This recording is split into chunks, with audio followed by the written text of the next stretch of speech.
Hi, my name is Laura Jamieson, and I am your child's sixth grade language arts teacher for this school year. This is my email if you ever need to reach out, if you ever need to reach me or have questions or concerns that you're seeing at home, you are more than welcome to email me using that handle right there. So before I get started, I would like for you to know a little bit about me.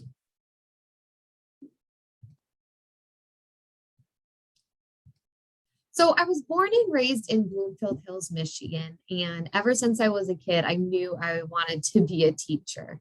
I used to set my stuffed animals up and teach them. I even had a whiteboard and a rocking chair that I would use and sit at and read to them. I graduated from Andover High School, which is now the Bloomfield Hills High School, in 2009. And then after I graduated high school, I went to Central Michigan University, where I received my bachelor's in elementary education and also my middle level endorsement. Since I graduated, I've been a few places. I actually was a long-term sub at Van Hoosen in the sixth grade language arts in the spring of 2016. After that long-term sub job ended at the end of the year, I moved to Charlotte, North Carolina that summer. I worked at a school called Devonshire Elementary, and I taught fourth grade for 2 years and then looped up with my fourth grade class to fifth grade in 2018. I moved back to Michigan in January 2019. If you remember the polar vortex, I moved back that week, and I taught eighth grade language arts at Van Hoosen. Last year, I was moved to the virtual campus where I taught fourth grade virtually. And now this year, I'm teaching sixth and seventh grade language arts here at Van Hoosen, and this is my sixth year teaching. So this is a little bit about my family. I have one sister. She's 13 months older than me, and she lives in Chicago and works as a librarian. My mom is a part-time bookkeeper at Beautiful Savior Lutheran Church in Rochester. And she also works part-time as the bookkeeper for a cookie making company that's based in Ferndale. My dad actually retired this year from Hart Middle School, where he was a counselor. And my grandpa, he and I are very, very close. He lives about 15 minutes away from me. He's going to be 97 in October. You and your families might hear me talking about him quite often this year. And then my aunt, she lives very close to me as well. She retired from Ford Motor Company last year. And then one of the biggest things that happened to me this spring is that I bought a house. My first home, I bought it back in February, moved in May. And so now I call Royal Oak my home. So that's a little bit about me. So this is the schedule that I follow every single day. First hour, I have language arts 6. Second hour, I have language arts 6. Third hour, I teach language arts 7. Fourth hour is my prep. And if your child ever needs to reach me during the day, that is the best time to come see me is during their lunch. Lunch is based on fourth hour. And since it's my prep, I have all lunches. So that is the best time to meet with me in person in the school. And then fifth hour, I have language arts 6. And then sixth hour, I have language arts 7. If for some reason I am unreachable during the day, email is the next best option.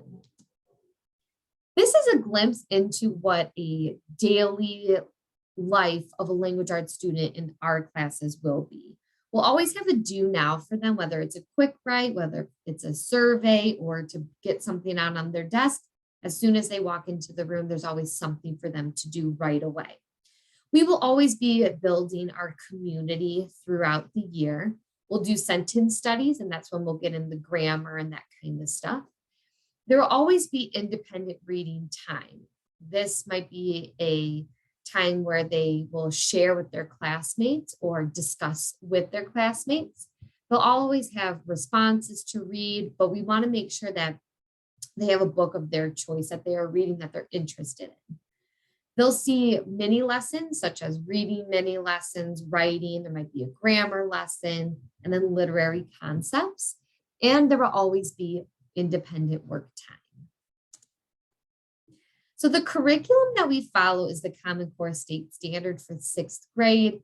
It integrates listening, speaking, writing, reading, and also in literary analysis. The approach that I take to language arts teaching and learning is a spiral approach, because I might teach something next week, but will always spiral back to it throughout the year. And so it's never gone or forgotten about. It is a goal of mine to create lifelong readers. And so part of being a lifelong reader is choosing a book that they are able to read and that they want to read. We will be creating goals in class. My hope is that will increase the volume and the complexity of reading. And I will hopefully be able to expose them to different literary genres of books. And also the books that are chosen by your students, by your children, should be at age and reading level, but also maintain your family's values and beliefs. We want them to read books that they have not previously read, and we will also be participating in reading conferences or conversations about books. Our author in April this year is Jamieson. The one thing I do ask you is that families make sure that kids are reading for a minimum of 30 minutes every day, whether it's in 30 minutes straight or 10 small chunks. We'll be doing a variety of writing this year, including personal narrative, expository, and evidence-based writing. And so they'll be exposed to all different types of writing. Throughout the year, we'll be utilizing learning targets so that if a student is not showing something, they always have the opportunity to progressively get better and show that they have mastered that target. And then make sure that you are up to date on parent view and also your student is checking student view. There will be some labels that I will put on assignments, such as complete, which means that they completed it. Incomplete means that it was attempted, but the whole thing was not finished. Not attempted means it wasn't turned in or it wasn't attempted at all. Excused means that they were excused from that assignment. Late is that they turned it in complete, but it was after the due date. And then absent is when they were not present when it was assigned or maybe when it was due. And so, but they are still responsible for that completed work. My big thing in middle school is that students are advocates for himself or herself. And so if they have any concerns with their grades or assignments, I personally would like for your student to come talk with me about it first. And then if there are further concerns or further questions, that you, of course, can email me or contact me. Again, that is my email, ljamieson@rochester.k12.mi.us. Email me whenever you have questions or concerns. We utilize Google Classroom and Scholastic Scope within the class.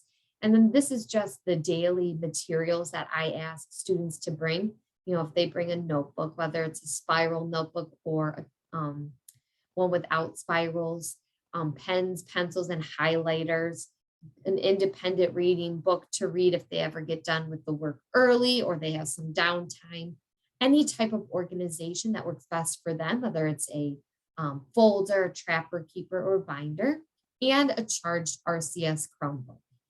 Volunteers are always appreciated, and I can always find something for volunteers to do, whether it's staying after school and organizing the library or anything like that. So volunteer opportunities might come up throughout the year.